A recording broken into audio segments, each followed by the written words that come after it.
വാപ്പയെ എയർപോർട്ടിൽ നിന്നും കൊണ്ടുവരാൻ വേണ്ടി കുടുംബസമേതം ഇന്നോവയിൽ സഞ്ചരിക്കുന്നുണ്ട്. വാപ്പയെ വിളിച്ചു കൊണ്ടുവരുന്ന വഴിയിൽ ഇന്നോവ ഒരു നിർത്തിയിട്ടിരുന്ന ലോറിയിൽ ഇടിച്ചു കയറിയിട്ട് മകളെ കെട്ടിക്കാൻ വന്ന വാപ്പയും കെട്ടിക്കാൻ വേണ്ടി പോയ മകളും ഇന്നലെ സ്പോട്ടിൽ മരണപ്പെട്ടു. അല്ലാഹു മഗ്ഫിറത്ത് നൽകി അനുഗ്രഹിക്കുമാറാകട്ടെ. അല്ലാഹു അവർക്ക് സ്വർഗം നൽകി അനുഗ്രഹിക്കുമാർ. ഇത്രയേ ഉള്ളൂ നമ്മുടെ ജീവിതം. വളരെ സന്തോഷത്തോടുകൂടി ആഹ്ലാദത്തോടുകൂടി തന്റെ മകളെ നമ്മെപ്പോലെ എന്റെ മകളുടെ കല്യാണത്തിനും ആ പുതുപെണ്ണിനും ഒരുപാട് മനസ്സിൽ ഒരുപാട് ആഗ്രഹങ്ങളും ഒക്കെ ഉണ്ടാകും, വാപ്പയ്ക്കുണ്ടാകും അല്ലെ. പോറ്റി വളർത്തിയ മകളുടെ കല്യാണത്തിന് വേണ്ടി സന്തോഷത്തോടുകൂടി എയർപോർട്ടിൽ നിന്ന് വീട്ടിലേക്ക് നാട്ടിലേക്ക് മടങ്ങുന്ന വഴിയിൽ ആ ബാഗിന്റെ അകത്ത് പ്രിയപ്പെട്ട സഹോദരങ്ങൾ വീഡിയോ കാണുമ്പോൾ ആ ബാഗൊക്കെ ഇങ്ങനെ മാറ്റുന്ന രംഗം കാണുമ്പോൾ നമ്മുടെ ഹൃദയം പൊട്ടിപ്പോകും. മകൾക്ക് വേണ്ടി ഒരുക്കി വെച്ചിട്ട് കൊണ്ടുവന്ന സന്തോഷത്തിന്റെ സമ്മാനങ്ങളൊക്കെ ഒന്ന് കാണാൻ പോലും കഴിയാത്ത രീതിയിൽ ആ മരണം അവർക്ക് അല്ലാഹു തആല വിധിച്ചു എങ്കിൽ അത്രയേ ഉള്ളൂ നമ്മുടെ ജീവിതം. ഇത്തരത്തിലുള്ള മരണങ്ങൾ നമ്മുടെയൊക്കെ ജീവിതത്തിൽ ഒരു പാഠമായി മാറണം. അല്ലാഹു അവർക്ക് മഗ്ഫിറത്ത് നൽകി അനുഗ്രഹിക്കുമാറാകട്ടെ. വാപ്പയെയും ആ പ്രിയപ്പെട്ട മകളെയും പരസ്പരം ചേർത്ത് അല്ലെങ്കിൽ ഒരു ഖബറിനോട് ചേർത്ത് രണ്ട് ഖബറിൽ കുഴിച്ചിട്ട് അടക്കുന്ന രംഗം അല്ലാഹു അവരുടെ ഖബറുകൾ അല്ലാഹു സ്വർഗ്ഗീയ തോപ്പാക്കി അനുഗ്രഹിക്കുമാറാകട്ടെ. നമ്മുടെ ജീവിതത്തിലേക്ക് ബാക്കി വെക്കാൻ, നൈമിഷികമായ ജീവിതത്തിൽ നമുക്ക് ബാക്കി വെക്കാൻ അല്ലാഹുവിന്റെ ഹബീബായ നബി തങ്ങളുടെ തിരുസുന്നത്തുകൾ മാത്രമാണുള്ളത്. റസൂലുള്ളാഹി സ്വല്ലല്ലാഹു അലൈഹി വസല്ലം തങ്ങൾ പഠിപ്പിച്ചു. ആയിഷ റളിയല്ലാഹു തആല അൻഹ പറയുന്നു, നബി സ്വല്ലല്ലാഹു അലൈഹി വസല്ലം തങ്ങൾ ഏതെങ്കിലും ഒരു നന്മയായ പ്രവർത്തനം ചെയ്യുമ്പോൾ നബി തങ്ങൾ അത് വലതിനെ മുന്നിക്കുമായിരുന്നു എന്നോളം റസൂലുള്ളാഹി പഠിപ്പിക്കുന്നു.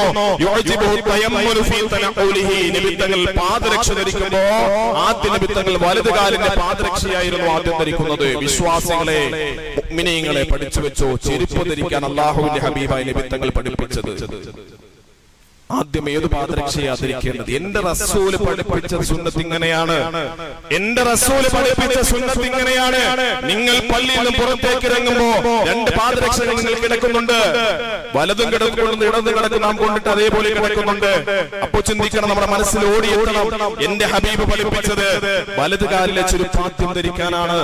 അങ്ങനെ ആ നീയത്തോടുകൂടി വലതുകാലിന്റെ ചെരുപ്പ് നാം ആദ്യം ധരിക്കുമ്പോ ഓട്ടോമാറ്റിക്കായിട്ട് അല്ലാഹുവിന്റെ ഹബീബായ നബി തങ്ങളുടെ പരിശുദ്ധമായ സുന്നത്ത് നമ്മുടെ ജീവിതത്തിൽ പ്രവർത്തിച്ചതിന്റെ പ്രതിഫലം അല്ലാഹു തആല നമുക്ക് രേഖപ്പെടുത്തും.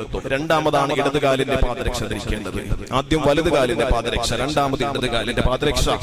പാദരക്ഷ അഴിച്ചു വെക്കുമ്പോഴോ വീട്ടിലേക്ക് കടന്നു ചെന്നിട്ട് വീട്ടിലേക്ക് കയറാൻ നേരത്ത് നമ്മുടെ പാദരക്ഷകൾ, ഇടതുകാലിന്റെ പാദരക്ഷകൾ ആദ്യം ഊരേണ്ടത്, രണ്ടാമതാണ് വലതുകാലിന്റെ പാദരക്ഷകൾ ഊരേണ്ടത് എന്ന് ആദരവായ നബിയുനാ വ ഹബീബുനാ സല്ലല്ലാഹു അലൈഹി വസല്ലം പഠിച്ചോ, ഹൃദയം കൊണ്ട് പഠിച്ചോ.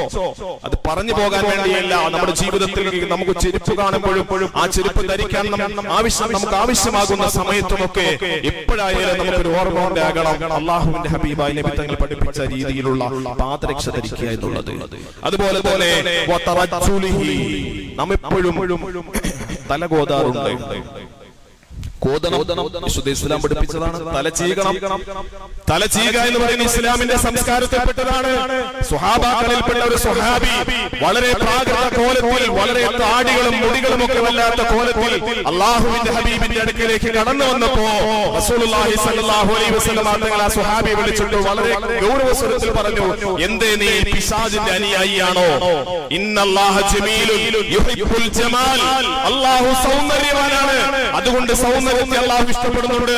സഹോദര, നിന്റെ സഹോദരന്റെ അടുക്കലേക്ക് നീ ഇറങ്ങി പോകുമ്പോ, നിന്റെ ഭാര്യയുടെ അടുക്കൽ നീ നിൽക്കുമ്പോ, നിന്റെ കുടുംബത്തിൽ നിൽക്കുമ്പോ വളരെ വൃത്തിയോടുകൂടി, വെടിപ്പോടുകൂടി, ശുദ്ധമായ രീതിയിൽ നിൽക്കണമെന്ന് പഠിപ്പിച്ച വിശുദ്ധമായ സംസ്കാരം, അതാണ് അല്ലാഹുവിന്റെ ഹബീബായ നബി തങ്ങളുടെ സംസ്കാരം.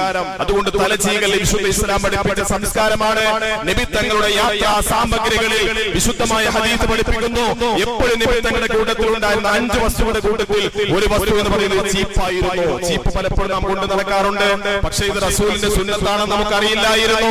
നമ്മുടെ തല കോതാൻ വേണ്ടി, ചീകാൻ വേണ്ടി എപ്പോഴും ചീപ്പുകൾ നാം ഉപയോഗിക്കാറുണ്ട്. പക്ഷേ അല്ലാഹുവിന്റെ ഹബീബായ നബി തങ്ങൾ യാത്രാ സാമഗ്രികളിൽ നിർബന്ധമായിട്ടും എപ്പോഴും നബി തങ്ങളുടെ കൂടെ ഉണ്ടായിരുന്ന സാധനത്തിന്റെ പേര് അതിലൊന്ന് ചീപ്പായിരുന്നു എന്ന് വിശുദ്ധമായ ഹദീസ്. അല്ലാഹുവിന്റെ ഹബീബായ നബി സല്ലല്ലാഹു അലൈഹി വസല്ലം. അതുകൊണ്ട് എന്റെ പ്രിയപ്പെട്ട സഹോദരങ്ങളെ, തല ചീകുക എങ്ങനെ ചെയ്യേണ്ടത്? റസൂലുള്ളാഹി സല്ലല്ലാഹു അലൈഹി വസല്ലം തങ്ങൾ പഠിപ്പിക്കുന്നു, നിമിത്തങ്ങൾ തല ചീകിയിരുന്നത് വലതുഭാഗം ഉണ്ടായിരുന്നു തുടങ്ങിയിരുന്നത്. മുഅ്മിനീങ്ങളെ, നാം തല ചീകുമ്പോഴോ ആ സുന്നത്ത് നമുക്ക് ലഭ്യമാകണമെങ്കിൽ ആദ്യം വലതുഭാഗത്തെ മുന്തിക്കണം, വലതുഭാഗം ആദ്യം ചെയ്യേണ്ടതുണ്ട്. ആദരവായ നബിയുനാ ഹബീബുനാ സല്ലല്ലാഹു അലൈഹി വസല്ലം വതഊരിഹി വഫീ ശഅനിഹി കുല്ലി. ഞാൻ അവസാനിപ്പിക്കുകയാണ്.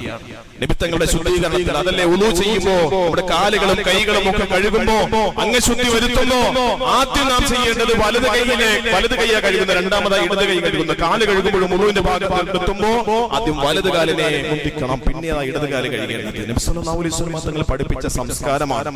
അതുകൊണ്ട് പ്രിയപ്പെട്ട സഹോദരങ്ങളെ, ഇത്തരത്തിൽ അല്ലാഹുവിന്റെ ഹബീബായ നബി സല്ലല്ലാഹു അലൈഹി വസല്ലം തങ്ങളുടെ മഹത്തായ സംസ്കാരങ്ങളും ആ തിരുസുന്നത്തുകളും നമ്മുടെ ജീവിതത്തിലേക്ക് പ്രാവർത്തികമാക്കി ആ നബിത്തങ്ങളോടൊപ്പം നാളെ ജന്നാത്തുൽ ഫിർദൗസിൽ ഒരുമിച്ച് കൂടാൻ നമുക്ക് ഏവർക്കും അല്ലാഹു സൗഭാഗ്യം നൽകി അനുഗ്രഹിക്കുമാറാകട്ടെ.